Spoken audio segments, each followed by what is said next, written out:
नमस्कार, स्वागत आहे तुमचं माझ्या यूट्यूब चॅनलमध्ये, ज्याचं नाव आहे स्वामी भक्ती मराठी।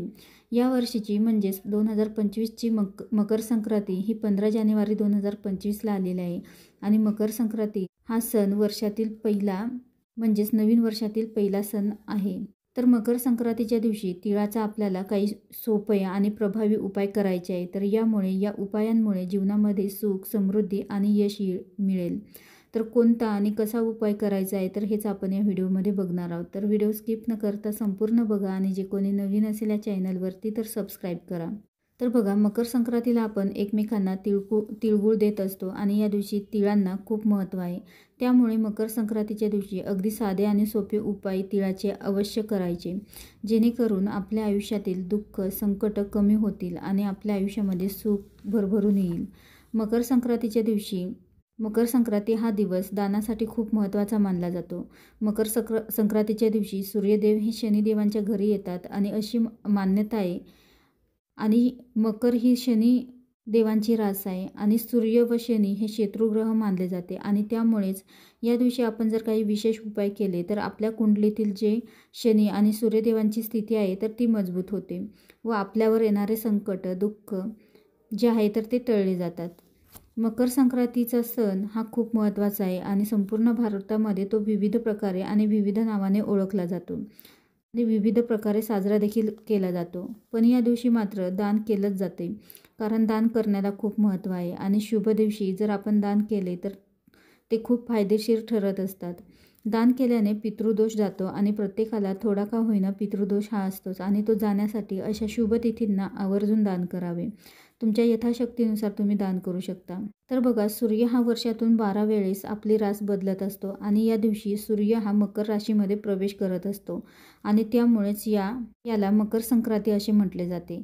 तर मकर संक्रांतीच्या दिवशी तिळाचे कोणते उपाय आपल्याला करायचे आहे तर बघा, तिळाच्या म्हणजेच आपल्याला पांढरे तीळ या उपायांसाठी वापरायचे आहेत।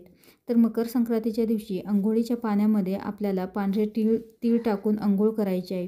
त्यानंतर आपल्याला सूर्याला अर्घ्य अर्पण करायचं आहे। तर अर्घ्य देताना देखील आपल्याला तांब्यामध्ये स्वच्छ पाणी घ्यायचं आहे आणि त्यामध्ये आपल्याला चिमूटभर तीळ टाकायचे आहे, हळद, कुंकू आणि अक्षता आणि एक फूल टाकून आपल्याला हे पाणी सूर्याला अर्पण करायचं आहे। आणि अर्पण करत असताना महिलांनी ओम गृहिणी सूर्याय नमः या मंत्राचा जप करायचा आहे आणि पुरुषांनी ओम सूर्याय नमः या मंत्राचा जप करत आपल्याला हे जल अर्पण करायचं आहे।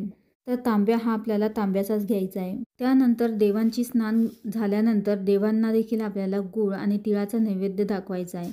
त्यासोबतच या दिवशी स्वयंपाकामध्ये थोडं का होईना आपल्याला तीळ वापरायचं आहे। यासोबतच मकर संक्रांतीच्या दिवशी गुळापासून बनवलेली पोळी देखील खाल्ली जाते आणि यामध्ये देखील तीळ टाकले जाते। तर या दिवशी प्रत्येक खाण्याच्या गोष्टीमध्ये आपल्याला तीळ टाकायचे आहे। तर यामुळे देवी देवतांचा आशीर्वाद आपल्याला मिळतो।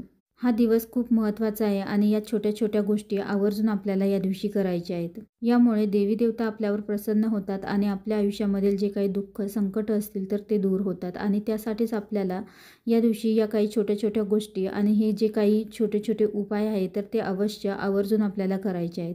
यामुळे आपल्या आयुष्यातील जे काही संकट, दुःख असतील तर ते दूर होऊन आपल्या जीवनामध्ये सुख, समृद्धी आणि आपल्याला यश मिळेल। तर अवश्य तुम्ही मकर संक्रांतीच्या दिवशी तिळाचे हे अगदी साधे, सोपे आणि प्रभावी उपाय हे अवश्य करून बघा। नक्कीच तुम्हाला त्याचा चांगला अनुभव मिळेल। हा दिवस अत्यंत शुभ आणि महत्त्वाचा मानला जातो आणि त्यामुळेच या दिवशी तुम्ही असे छोटे छोटे उपाय अवश्य करून बघावे। व्हिडिओ आवडला असेल तर नक्कीच लाईक करा, कमेंट करा, शेअर करा आणि सबस्क्राईब करा। श्री स्वामी समर्थ।